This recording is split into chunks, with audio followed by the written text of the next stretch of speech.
More than 80% of energy generation in Laos is hydro, powered by its 77 dams. Known as the battery of Southeast Asia, the landlocked nation is now focusing on electrification of transport.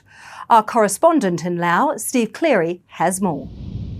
Gauging public sentiment in Laos is always a challenge, but I guess if we are following social media and commentary of the general public, it's generally seen as a positive in terms of accessing electricity has been one of the big social and economic changes, particularly in rural Laos over the past decade.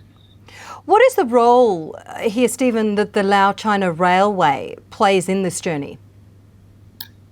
So the Lao-China Railway, which opened in December of 2021, the capacity to export and import goods using electrified transport and taking the pressure off the road infrastructure and also decreasing the pollution that's associated with fossil fuel transportation is a very important step, or seen as a very important step inside inside Laos and particularly inside the government.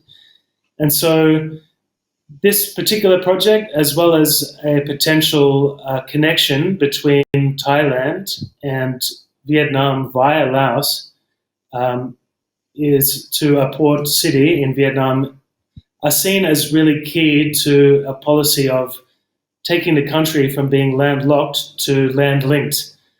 So making sure that Laos is not isolated from sea and isolated from markets and transportation, but really strengthening the country's sovereignty by trying to create a balance between its different geographical neighbors as well as international partners. And a lot of that is to do with increasing prosperity, and trade and investment has a lot to do with that. So therefore, these rail developments, and particularly as they're electrified, do play a key role in achieving these policy aims.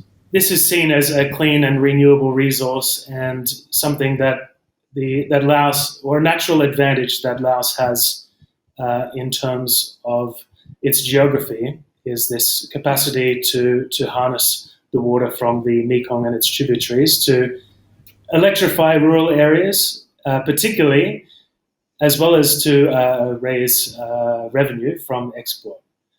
And so this really fits in with the socio-economic development goals of the country, which is quite key to maintaining the legitimacy of the government and the political system.